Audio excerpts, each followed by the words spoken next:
I need to make a confession at the outset here.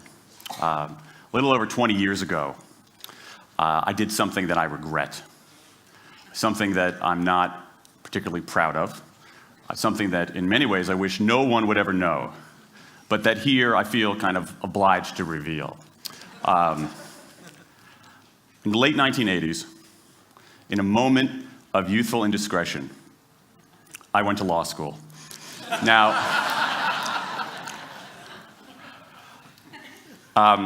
in America, law is a professional degree. You get your university degree, then you go on to law school. And when I got to law school, I didn't do very well. To put it mildly, I didn't do very well. I, in fact, graduated in the part of my law school class that made the top 90% possible. Thank you. I never practiced law a day in my life. I pretty much wasn't allowed to. But today, against my better judgment, against the advice of my own wife, I want to try to dust off some of those legal skills, what's left of those legal skills. I don't want to tell you a story. I want to make a case. I want to make a hard-headed, evidence-based, dare I say lawyerly case for rethinking how we run our businesses.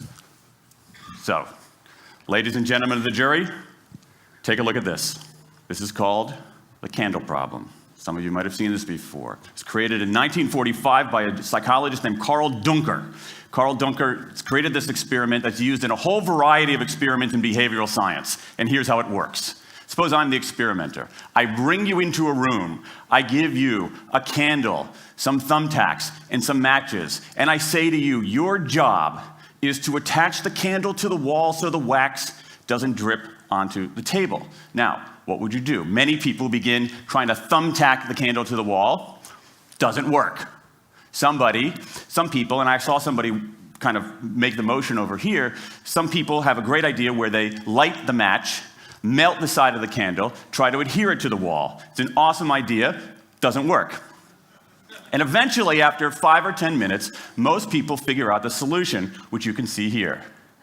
The key is to overcome what's called functional fixedness. You look at that box and you see it only as a receptacle for the tacks, but it can also have this other function as a platform for the candle. The candle problem. Now, I want to tell you about an experiment using the candle problem done by a scientist named Sam Glucksberg, who's now at Princeton University in the US. This shows the power of incentives. Here's what he did. He gathered his participants and he said, I'm going to time you how quickly you can solve this problem. To one group, he said, I'm going to time you to establish norms, averages, for how long it typically takes someone to solve this sort of problem. To the second group, he offered rewards. He said, if you're in the top 25% of the fastest times, you get $5. If you're the fastest of everyone we're testing here today, you get $20. Okay, now this is several years ago, adjusted for inflation. It's a decent sum of money for a few minutes of work. Okay, it's a nice motivator. Question, how much faster did this group solve the problem? Answer, it took them on average 3.5 minutes longer. 3.5 minutes longer. Now this makes no sense, right? I mean, I'm an American, I believe in free markets, that's not how it's supposed to work, right? If you want people to perform better, you reward them, right? Bonuses, commissions, their own reality show, incentivize them. That's how business works, but that's not happening here. You've got an incentive designed to sharpen thinking and accelerate creativity, and it does just the opposite. It dulls thinking and blocks creativity. And what's interesting about this experiment is that it's not an aberration.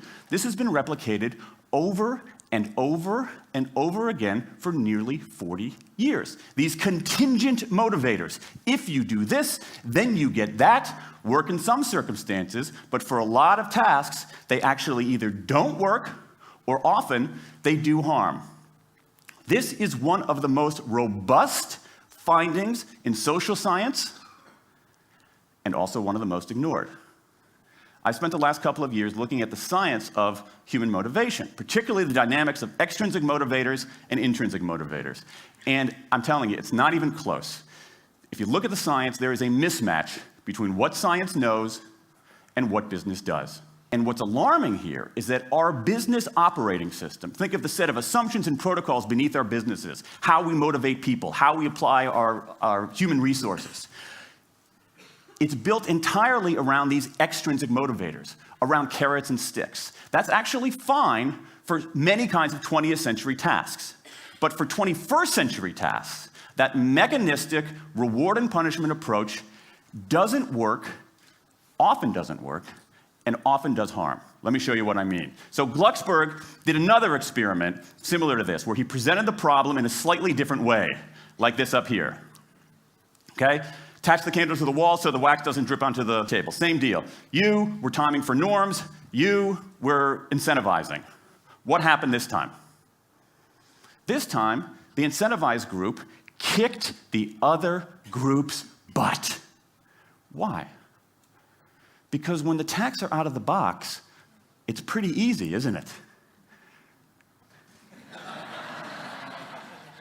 If-then rewards work really well for those sorts of tasks, where there's a simple set of rules and a clear destination to go to. Rewards, by their very nature, narrow our focus, concentrate the mind. That's why they work in so many cases. And so for tasks like this, a narrowed focus where you just see the goal right there, zoom straight ahead to it, they work really well. But for the real candle problem, you don't want to be looking like this. The solution's not over here. The solution's on the periphery. You want to be looking around. That reward actually narrows our focus and restricts our possibility. Let me tell you why this is so important. In Western Europe, in many parts of Asia, in North America, in Australia, white-collar workers are doing less of this kind of work and more of this kind of work. That routine, rule-based, left-brain work, certain kinds of accounting, certain kinds of financial analysis, certain kinds of computer programming, has become fairly easy to outsource, fairly easy to automate. Software can do it faster. Low-cost providers around the world can do it cheaper. So what really matters are the more right-brain, creative, conceptual kinds of abilities. Think about your own work. Think about your own work. Are the problems that you face, or even the problems we've been talking about here, are those kinds of problems where they have a clear set of rules and a single solution? No. The rules are mystifying. The solution, if it exists at all, is surprising and non-obvious. Everybody in this room is dealing with their own version of the candle problem.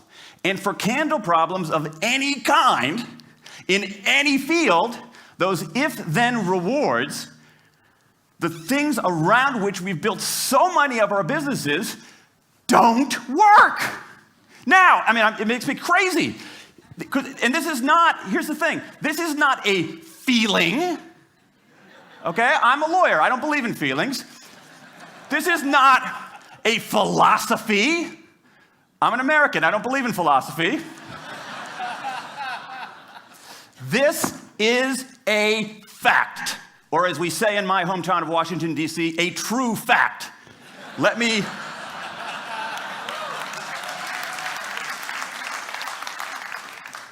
give you an example of what I mean. Let me marshal the evidence here, because I'm not telling you a story, I'm making a case, ladies and gentlemen of the jury. Some evidence. Dan Ariely, one of the great economists of our time, he and 3 colleagues did a study with some MIT students. They gave these MIT students a bunch of games that involved creativity and motor skills and concentration. And they offered them for performance 3 levels of rewards.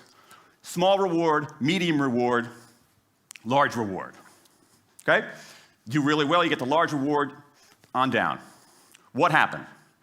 As long as the task involved only mechanical skill, bonuses worked as they would be expected. The higher the pay, the better the performance. Okay? But once the task called for even rudimentary cognitive skill, a larger reward led to poorer performance.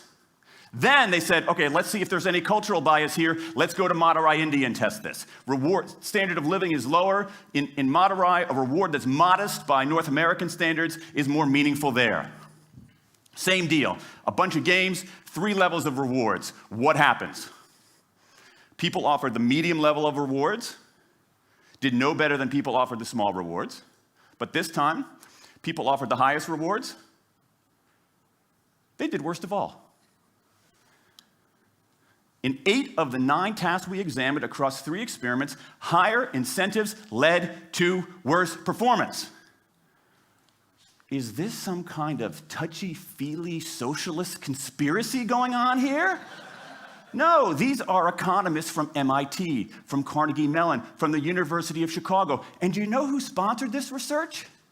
The Federal Reserve Bank of the United States. That's the American experience. Let's go across the pond to the London School of Economics. LSE, London School of Economics, alma mater of 11 Nobel laureates in economics. Training ground for great economic thinkers like George Soros and Friedrich Hayek and Mick Jagger. Just last month, economists at LSE looked at 51 studies of pay-for-performance plans inside of companies. Here's what the economists there said. We find that financial incentives can result in a negative impact on overall performance. There's a mismatch between what science knows and what business does. And what worries me as we stand here in the rubble of the economic collapse is that too many organizations are making their decisions, their policies about talent and people, based on assumptions that are outdated, unexamined, and rooted more in folklore than in science. And if we really want to get out of this economic mess, and if we really want high performance on those definitional tasks of the 21st century, the solution is not to do more of the wrong things, to entice people with a sweeter carrot or threaten them with a sharper stick. We need a whole new approach.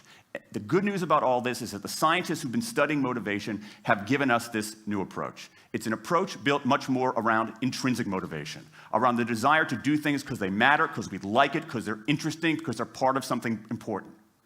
And to my mind, that new operating system for our businesses revolves around 3 elements: autonomy, mastery, and purpose. Autonomy, the urge to direct our own lives. Mastery, the desire to get better and better at something that matters. And purpose, the yearning to do what we do in the service of something larger than ourselves. These are the building blocks of an entirely new operating system for our businesses.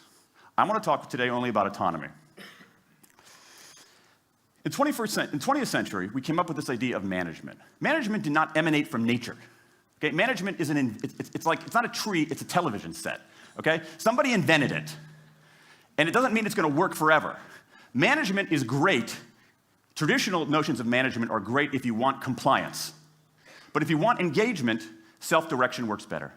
Let me give you some examples of some kind of radical notions of self-direction. And what this means, you don't see a lot of it, but you see the first stirrings of something really interesting going on. Because what it means is, it means paying people adequately and fairly, absolutely. Getting the issue of money off the table, and then giving people lots of autonomy. Let me give you some examples. How many of you have heard of the company Atlassian? Okay, looks like less than half. Atlassian is an Australian software company, and they do something incredibly cool. A few times a year, they tell their engineers, go for the next 24 hours and work on anything you want. As long as it's not part of your regular job, work on anything you want. So the engineers use this time to come up with a cool patch of code, to come up with an elegant hack. Then they present all of these stuff that they've developed to their teammates, to the rest of the company, in this wild and woolly all-hands meeting at the end of the day. And then, being Australians, everybody has a beer. They call them FedEx days. Why? Because you have to deliver something overnight. It's not bad. It's a huge trademark violation, but it's pretty clever. That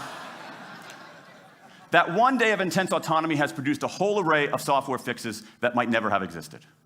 And it's worked so well that Atlassian has taken it to the next level with 20% time, done famously at Google, where engineers can spend 20% of their time working on anything they want. They have autonomy over their time, their task, their team, their technique. Okay, radical amounts of autonomy.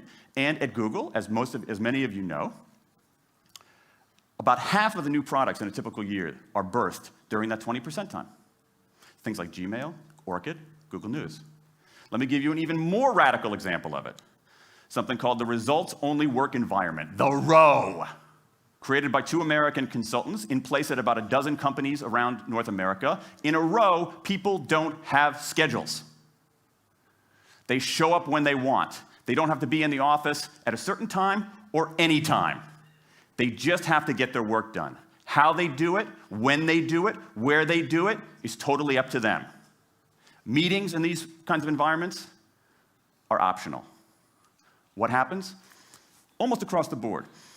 Productivity goes up, worker engagement goes up, worker satisfaction goes up, turnover goes down.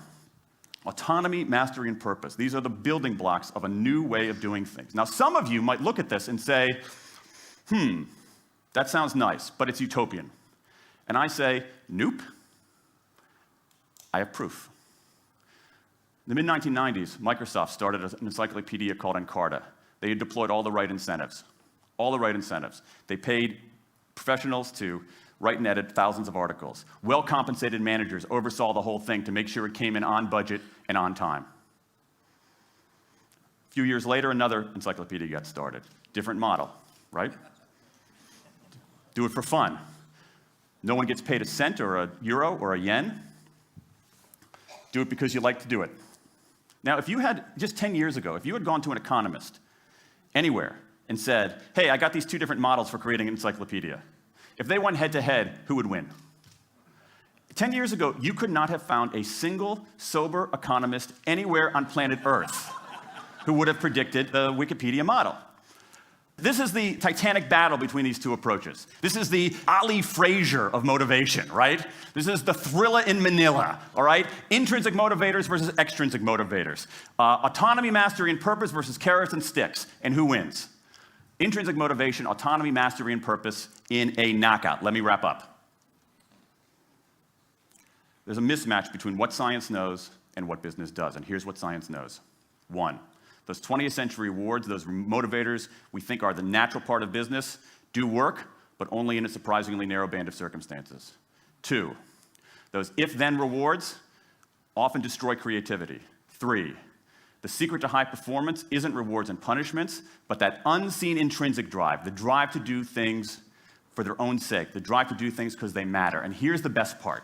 Here's the best part. We already know this. The science confirms what we know in our hearts. So, if we repair this mismatch between what science knows and what business does, if we bring our motivation, notions of motivation into the 21st century, if we get past this lazy, dangerous ideology of carrots and sticks, we can strengthen our businesses, we can solve a lot of those candle problems, and maybe, we can change the world. I rest my case.